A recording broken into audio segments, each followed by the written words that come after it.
Hi, and welcome to the Anti-Politica channel. Today is Super Bowl Sunday here in the United States, February 12th. But I want to talk about another big sporting event that ended exactly 2 weeks ago.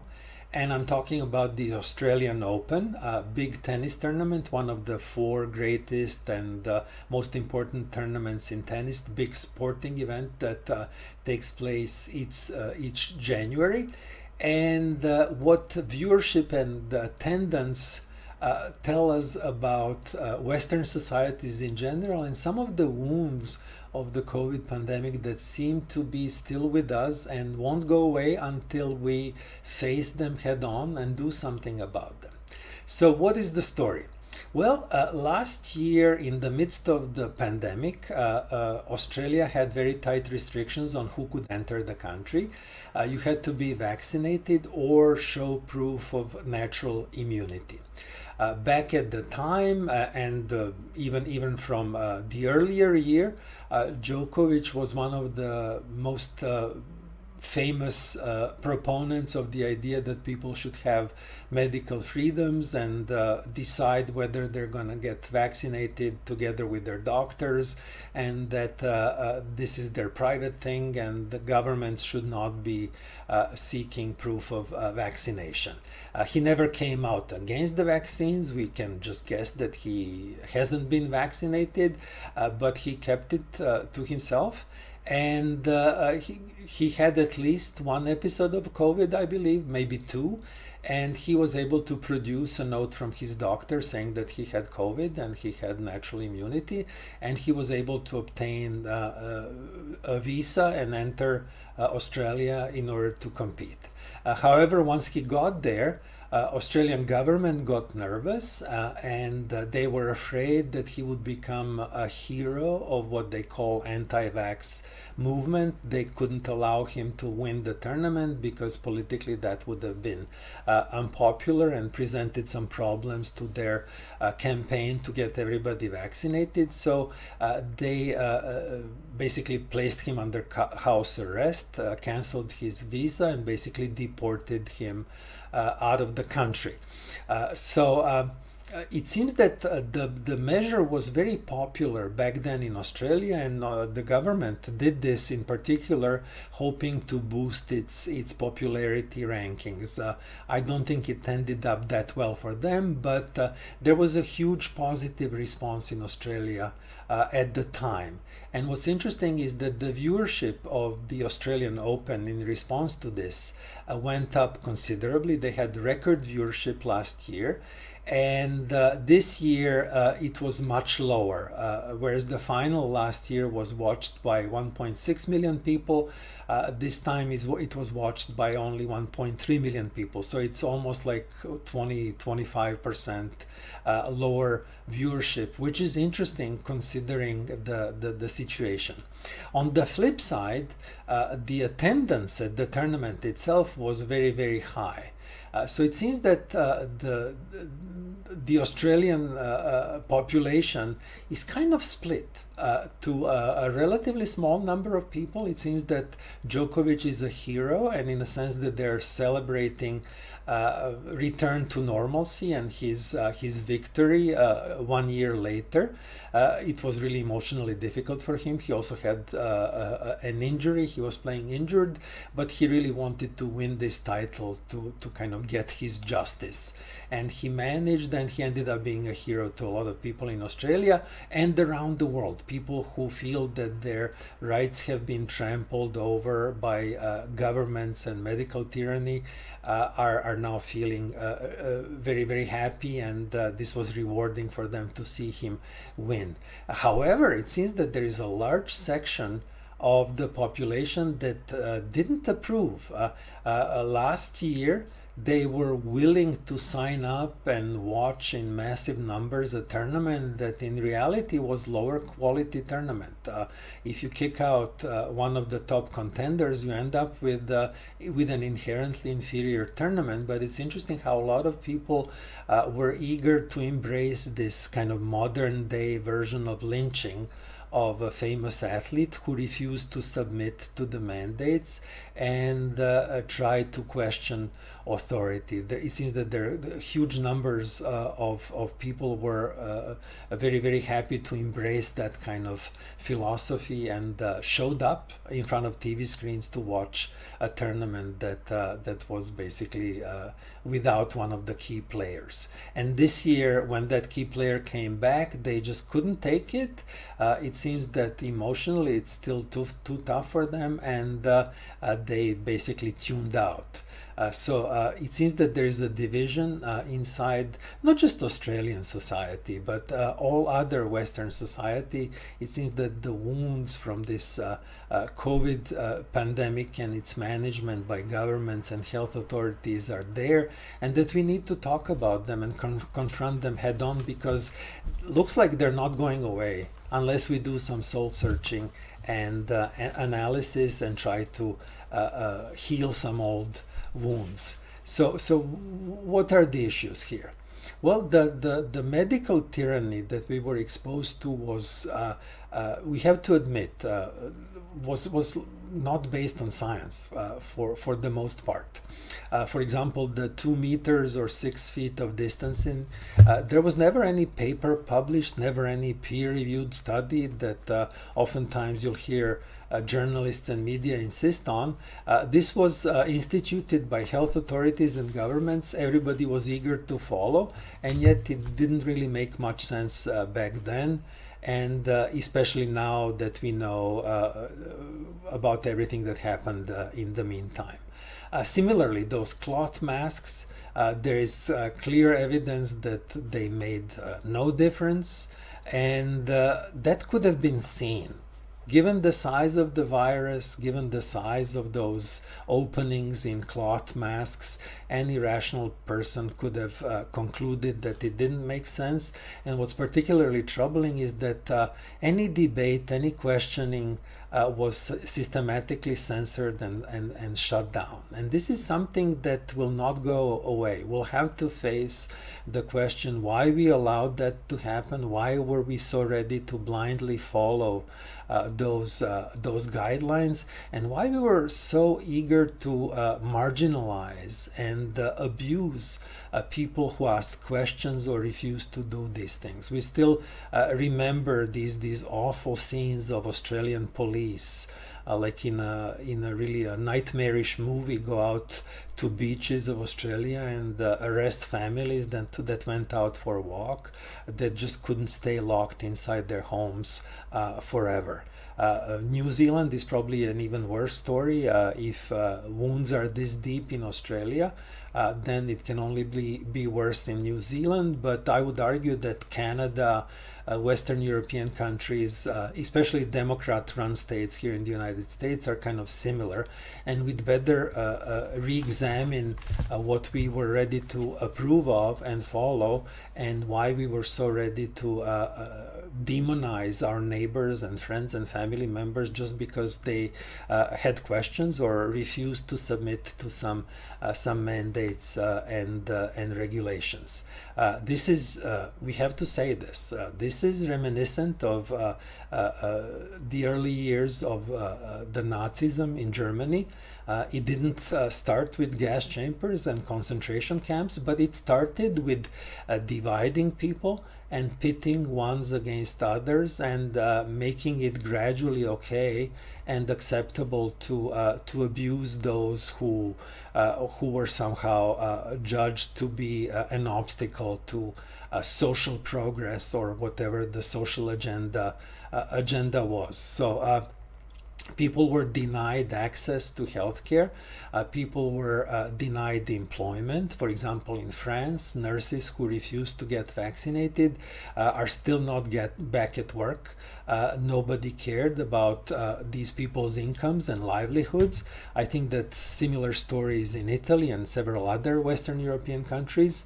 We had widespread vaccine mandates at American universities that students and faculty were exposed to. We had mandates for U.S. armed forces. We still have mandate for everybody flying into the United States that doesn't have a U.S. passport to show proof of vaccination. And the question is why? Incidentally, Djokovic had to miss U.S. Open last fall because of the same reason. So there's this medical tyranny or aspects of it still going on, and this needs to stop. And we need to do some soul searching and examine why we went along with this, and how we can avoid repeating the same mistake in the future.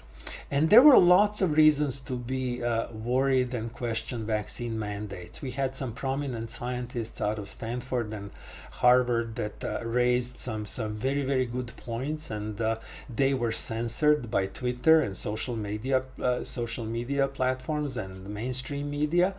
And we need to examine that. How and why was that allowed to happen?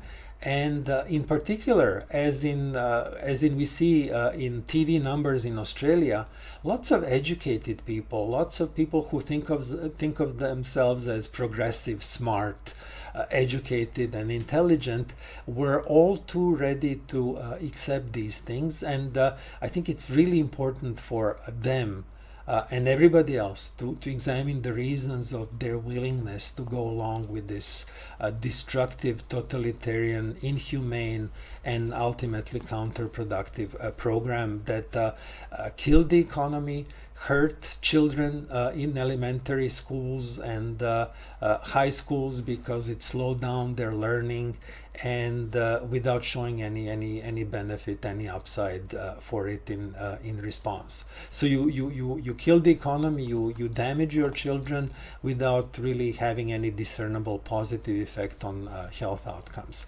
So questioning and open debate could have helped us, and once more it was shown that being open and debating issues and being allowed to talk about everything is helpful, and there is no justification for killing the debate and going with mandates and totalitarian solutions to problems.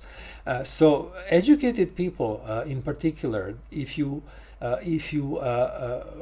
conform to all these mandates, and if emotionally, like those viewers in Australia that are still unable to process the fact that they were wrong, it's helpful to think about why were you so willing to basically accept the narrative that was served to you, and why weren't you ready to question what was served to you? I think if you look at the logical arguments that were pushed, they made no sense from the beginning. You didn't have to read the Barrington Declaration by prominent doctors to realize that the arguments for vaccine mandates were bogus right from the beginning. You don't protect others by vaccinating yourself. If there are people who are vulnerable, they should be shielded temporarily until the society develops immunity, and then they can go back to normal. There was never any plausible way for society to work its way out of this kind of epidemic with mass vaccination. Moreover, an additional thing that should have given you pause was the fact that all these drug companies were given blanco in immunity from any lawsuits for any side effects that their vaccine may have caused. I don't know to what extent this is prevalent. I'm not a medical doctor, but I know that if somebody gets carte blanche and basically is protected from immunity, I kind of smell a rat and I become more skeptical. Another thing that should have made us more skeptical is Pfizer's intent and agreement with what are probably some corrupt government officials to allow them to disclose their data decades later. So that's something that should any intelligent person should take as a big warning sign. One final ugly aspect of the story here about educated people is that it seems that there was an emotional component here, and that is that these educated people at universities, in media, professional class, there seems to be almost like a social racism going on here, in the sense that many of these people look down on people who are religious, people who are working class, and people who are less educated than them. So when people started to question the vaccine mandates on religious grounds, or people who are less educated are skeptical of the ruling classes, and by virtue of that probably thought, well, gee, if this is pushed on us by the authorities, maybe it's not that good for us. We also have some history about things that were pushed on minorities in this country that turned out not to be good in the long run, some health experiments and so forth. So especially among working classes, about minority populations, and among religious populations, the skepticism was the highest. And it seems that that was a factor in inducing highly educated professional classes to kind of lined up behind the vaccine mandates, in a sense, to teach these other quote-unquote primitive, less educated and less sophisticated people, to teach them a lesson and kind of decide for them.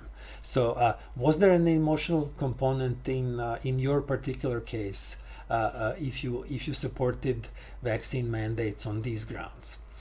So the logic was not there, and maybe people were too eager to basically line up behind the mandate and against certain classes of people that they despise or dislike, which is a particularly sad thing that may have happened, and something that needs to be examined, and something that should not be repeated in the future. I think that we are all humans, and we should all treat each other with respect and dignity, and to the extent that this was the case, that's something that needs to go away. The other question that especially highly educated people who accepted vaccine mandates and medical oppression need to ask themselves is that, well, maybe you outsourced your thinking. Maybe you didn't think it through, but you simply outsourced your thinking to the mainstream media, people on TV, people in government that you trusted too much. So who are those? What did they do to lead you down a wrong path? And should you maybe re-examine the level of trust in those sources? So go back to the channels, programs, anchors, and politicians that you trusted, and re-examine whether you should do it moving forward. So that's the second question. And the third question is the most troubling. What if you knew deep down that this was wrong, and that they were just kind of advancing interests of big pharma rather than yours? If you knew all that, but you just decided to go along with the program because you didn't want to suffer any kind of consequences in your professional life, or in your wallet, so to speak, or your access to various services. That's a troubling aspect here, and this is something that we all need to do some soul searching about. It's easy to kind of study history lessons and talk about, oh, gee, pre-war Germany was pretty advanced industrial power. How come the Nazis were able to grab power, and why didn't people resist more? Well, if I compare, imagine the situation in pre-Nazi Germany and today's world, if anything, people today have access to the internet, are more educated on average, have access to instant communication with their friends and family over Skype or social networks and so forth. And we also have the benefit of knowing history. So one particularly troubling aspect of the story here is that in a sense, the offense here, the troubling aspect of people accepting medical tyranny and accepting demonization of the non-vaccinated, and accepting them losing their jobs, and accepting some horrendous stories such as people going on TV and saying, gee, we shouldn't treat those bastards if they need medical help, let them die, and things of that sort. That's hugely troubling.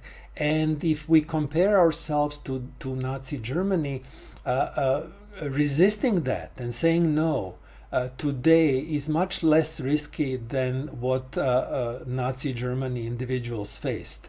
Back then, you were less informed, you had less platforms to spread your views, and you were bound to suffer very severe consequences if you said no.